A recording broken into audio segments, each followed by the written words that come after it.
जो मनुष्य सुख दुख, आदर निरादर, मान सम्मान इनको अपने जीवन में कोई स्थान नहीं देता, वही वास्तविक तत्व का सच्चा पारखी होता है। गुरु अपने शिष्य को ज्ञान की शिक्षा देकर उसके अंतःकरण में ज्योति जला देता है और गुरु अपने शिष्य को उच्च तत्व तक ले जाता है।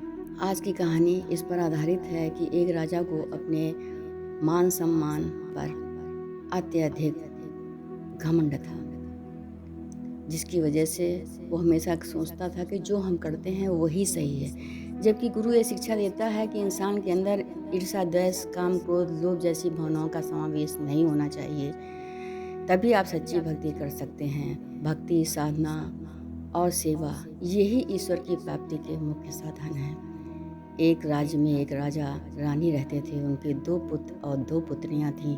राजा अपनी प्रजा का पूर्ण रूप से ध्यान रखते थे और सारा कार्य बड़ी आसानी के साथ किया करते थे। एक दिन राजा से एक युवक ने पूछा कि हे महाराज, ये बताइए कि भक्ति, साधना और सेवा में कौन उत्तम है ईश्वर की प्राप्ति करने के लिए।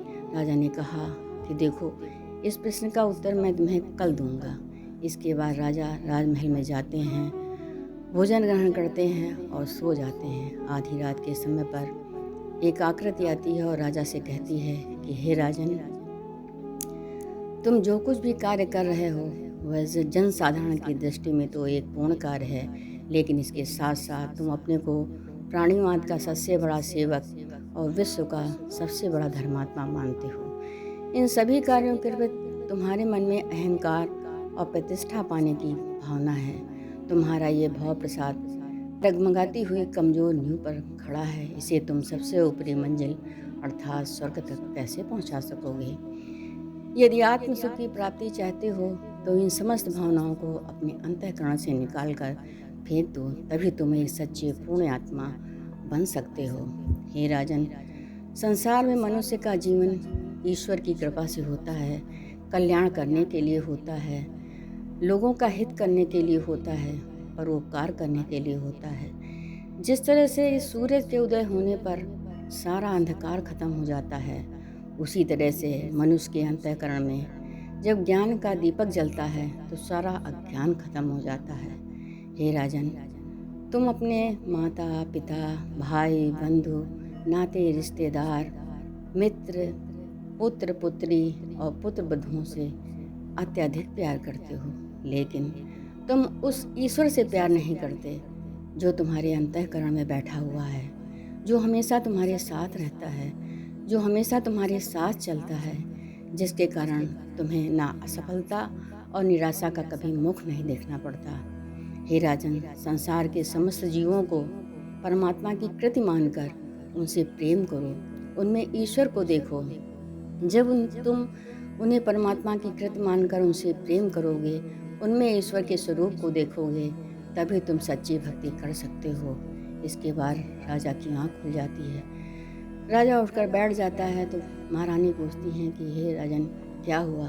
राजा कहता है, आज मैंने एक ऐसा सपना देखा जिससे मेरा मन बड़ा विचलित हो चुका कि ये कौन है जो मुझे आगाह कर रहा था। रानी ने कहा, महाराज आप चिंता न करें, सब कुछ ठीक हो जाएगा। उस युवक ने जो आपसे प्रश्न पूछे थे, इसी कारण आपका मन इतना अधिक विचलित हुआ है। इसके बाद राजा सो जाता है और पुनः जब सवेरे उठता है तो अपने प्रजा के सारे कार्य करने के बाद राजा राजमहल में वापस आते हैं, भोजन ग्रहण करते हैं। भोजन करने के बाद राजा ने रानी से कहा कि रानी, मैं भ्रमण के लिए जा रहा हूँ, क्योंकि राजा का नियम था वो भ्रमण के लिए रोज़ निकलते थे और अपने साथ किसी को नहीं ले जाते थे। राजा जब भ्रमण के निकले तो कुछ दूर जाने के बाद राजा को अत्यधिक प्यास लगने लगती है। राजा पानी की खोज में इधर उधर अपना घोड़ा दौड़ाते हैं, लेकिन उनको कहीं पानी दिखाई नहीं देता है। राजा अत्यधिक पानी के कारण उनके प्राण निकलने की स्थिति में आ जाते हैं। राजा बहुत ही चिंतित होते हैं और आगे की तरफ अपना घोड़ा दौड़ाते हैं। थोड़ी दूर पर राजा को एक कुटिया दिखाई देती है। राजा ने अपना घोड़ा उसी कुटिया की तरफ दौड़ाया और ज़ोर ज़ोर से चिल्लाने लगे, पानी पानी पानी। राजा की आवाज़ सुन करके कुटिया के अंदर बैठे हुए जो महान संत थे, उनकी जो है योग साधना टूट जाती है और तब तक राजा कुटिया के पास पहुंचकर अचेत होकर के गिर जाते हैं। वो महान सिंह सोचने लगते हैं कि लगता है कोई मुझे सहायता के लिए पुकार रहा है। वो तुरंत बाहर आते हैं तो देखते हैं कि राजा अचेत होकर पृथ्वी पर गिरे पड़े हुए हैं। वो अंदर जाते हैं और अपने कमंडल में पानी लेकर के आ जाते हैं और अचेत राजा के मुख के ऊपर डाल देते हैं। थोड़ी देर में राजा की चेतना वापस आ जाती है। वो उठकर बैठ जाते हैं। उन्होंने राजा को पानी पिलाया और पूछा, राजन आप कैसे हैं? राजा ने कहा, मैं तो ठीक हूँ, लेकिन हे महाराज मैं बहुत ही दुखी हूँ। महात्मा ने पूछा कि हे राजन आपके दुख का कारण क्या है? आप तो इतने महान राजा हैं और एक राज्य के मालिक हैं। कहने लगे, नहीं महाराज, मेरे दुख का कारण ये है कि मेरे कारण आपकी योग साधना टूट गई। सन्यासी महात्मा जी बहुत तेज़ी से हंसने लगते हैं और कहने लगे कि राजन, तुम्हारे प्राणों पर आ गई थी।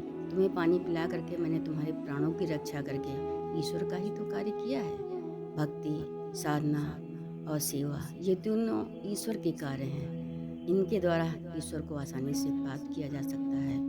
महाराजा ने तुरंत जो है सन्यासी के चरणों में अपना शीश नवाया और कहा, महाराज इन प्रश्नों के लिए मैं बहुत दिनों से परेशान था और एक क्षण में आपने इन तीनों का उत्तर दे दिया। हे महाराज, मेरा जीवन धन्य हो गया और मैं आपसे गुरु दीक्षा लेना चाहता हूँ। महाराज ने कहा कि ठीक है राजन, मैं तुम्हें गुरु दीक्षा दूंगा, तब तक तुम आराम तो कर लो। राजा ने महंत के कुटी में जाकर के आराम किया और उसके बाद महाराज से गुरु दीक्षा ग्रहण किया। गुरु दीक्षा ग्रहण करने के बाद राजा ने कहा कि दुख रूपी संसार में जन्म मरण की खान, आप निकालो दया करो सतगुरु दीन दयाल, सतगुरु दीन दयाल। कि हे महात्मा, ये संसार जन्म मरण का है और आपने जो हमें ज्ञान की ज्योति दी है, इसके द्वारा मैं अपना विकास कर सकता हूँ और आपके दिए हुए ज्ञान के द्वारा मैं ईश्वर की प्राप्ति कर सकता हूँ। महाराज ने कहा कि हे राजन, गुरु के पास जब कोई व्यक्ति आता है तो वह उसके अज्ञान के अंधेरे को बिल्कुल दूर कर देता है, क्योंकि गुरु के पास इतना प्रताप होता है कि वो अपने शिष्य के अंतःकरण में ज्ञान की ज्योति जला देता है। ज्ञान की ज्योति जलने से आध्यात्मिक ज्योत जलती है। आध्यात्मिक ज्योत जलने से धर्म सुख प्राप्त होता है और जो धर्म सुख प्राप्त होता है वही ईश्वर की प्राप्ति का अच्छा साधन है। इसके बाद राजा ने संत के चरणों में शीश नवाया और कहा, हे महाराज, अब मैं अपने राज्य को वापस जाऊंगा।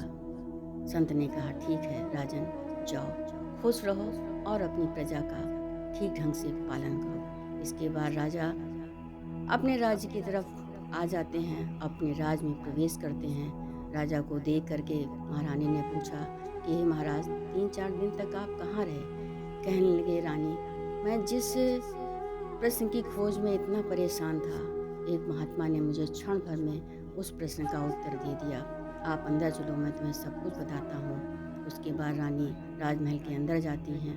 वहाँ जाकर के राजा ने बताया कि जब मैं यहाँ से भ्रमण के लिए निकला रानी, तो मुझे बहुत ज़्यादा प्यास लगी। प्यास के कारण मैं व्याकुल होने लगा, तो मैंने अपना घोड़ा दौड़ाया और वहाँ पर मुझे एक कुटी दिखाई पड़ी। मैं कुटी के पास जाकर अचेत होकर के गिर गया, तो वहाँ से एक महंत निकले और उन्होंने मुझे पानी पिलाकर मेरे प्राणों की रक्षा की। तब उन्होंने मुझे इन तीनों प्रश्नों का एक क्षण में ही उत्तर दे दिया। मैंने उनसे आत्मज्ञान की शिक्षा लेकर के अपने जीवन को सफल बनाया और कल मैं इन प्रश्नों का उत्तर दूंगा।